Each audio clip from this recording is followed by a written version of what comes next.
माननीय कलकत्ता उच्च न्यायालय द्वारा ओबीसी आरक्षण को समाप्त किए जाने के मुद्दे पर अर्जुन सिंह ने आज यानी शुक्रवार को एक प्रेस कॉन्फ्रेंस की। देखिए इसे लेकर क्या कहा अर्जुन सिंह ने। भाटपाड़ा से रिंकू गुप्ता की रिपोर्ट। ममता बनर्जी मुख्यमंत्री हुए যে ভাষা প্রয়োগ করেছে কি এই অর্ডার হাইকোর্টে মহামান্য আদালতের অর্ডারটাকে আমি মানছি না।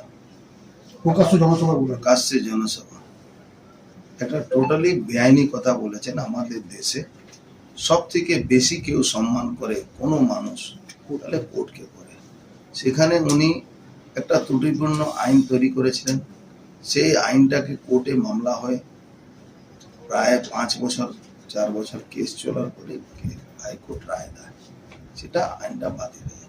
আমাদের সংবিধানে যে পরিকাঠামো তৈরি করা হয়েছিল, কোনো যদি অ্যামেন্ডমেন্ট করতে হয়, কোনো যদি চেঞ্জ করতে হয়, তাহলে সংবিধান সভা থেকে এটা চেঞ্জ হবে।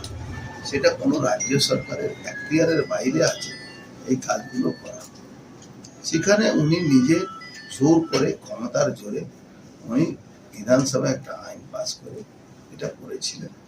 তার এগেনস্টে একজন পিআইএল করেছিলেন। এই পিআইএল হওয়ার পরে কোর্ট দীর্ঘ আইনি লড়াই করে কোর্ট সেটা বাতিল করেছে। এখন একটা জিনিস বোঝা যাচ্ছে না মমতা ব্যানার্জি চাইছে এটাকে। একদিকে উনি সিএ আইনটাকে বাতিল করা বলছেন, যেটা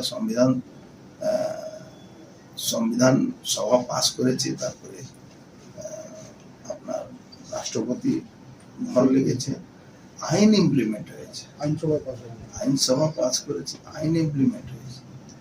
এবার তখন উনি প্রতিবাদ করছেন, বলছেন আমি করতে দেব না, আমি মানতে দেব না, আমি অমুক মানব না, চার্সি মানব।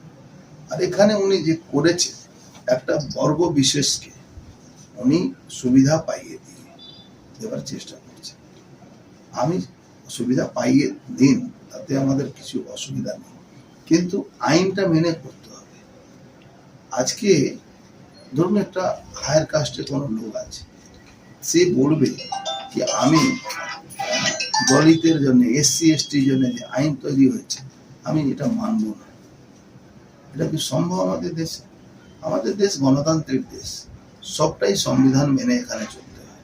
সেখানে আমি যতই ক্ষমতাশালী হয়ে যায়, আমি কিন্তু সংবিধানের বাইরে আমি যাওয়া উচিত না। যাওয়া দিলে কিন্তু অসুবিধা আছে। আমি বলবো আমরা স্বাগত জানাই কোর্টে। উনি বলছেন কোর্টে, সুপ্রিম কোর্ট যাবেন, উনি যেখানে যান, কিন্তু উনি যে চ্যালেঞ্জ করেছেন কোর্টের ডিসিশনকে, আমি এটা মানব না, আপনি নাই মানতে পারেন, কিন্তু আপনি বলেছেন, মানে মাননীয় মুখ্যমন্ত্রী বলছেন এটা বিজেপির কথায় হয়েছে, বিজেপি রায়। এটা আমরা কন্ডেম করছি। আর সুমোটো কমপ্লেন করে মমতা ব্যানার্জিকে বরখাস্ত করা উচিত। মমতা ব্যানার্জিকে বরখাস্ত মুখ্যমন্ত্রী পদ থেকে। একজন মুখ্যমন্ত্রী এই কথাটা বলতে পারেন। বিচারপতিকে চ্যালেঞ্জ করছে মুখ্যমন্ত্রী। বলছি তো ওনাকে বরখাস্ত করে দেওয়া উচিত। কেন যদি উনি এরকম এই ধরনের কোনো মুখ্যমন্ত্রী কোন রাজ্যে থাকে, আমি কাউকে সুবিধা দেওয়ার আমার ইচ্ছা হতেই পারে, সুবিধা দেওয়ার জন্য আমি কারো প্রতিবাদ আমরা করতে পারি, কিন্তু সবটাকে আইন মেনে চলতে হবে। আজকে উইকার সেকশনের জন্য 10% রিজার্ভেশন করেছিল, 2/3 মেজরিটি পাস করাতে হয়েছে। অল পার্টি লোকসভা রাজ্যসভা সমর্থন করেছে।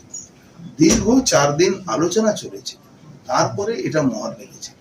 আপনি নিজের ইচ্ছা, কোনো 2/3 মেজরিটি নেই, আপনি নিজের ইচ্ছা আপনি এটা পাস করে নিয়েছেন। এটা কিন্তু সম্ভব নেই, আইন ব্যবস্থা থেকে এটাকে বাতিল করা হয়। হাইকোর্টের অর্ডার, উনি বলছেন বিজেপি আইন মানছে না।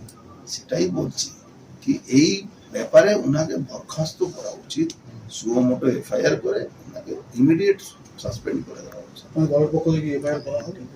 আমাদের দলের পক্ষ থেকে যে লয়ার, আমাদের দলের তো লয়ার না, যে লয়ার গুলো লড়েছেন এই কেসটা এফআইআর করেছিলেন, তারা আবার ওনাকে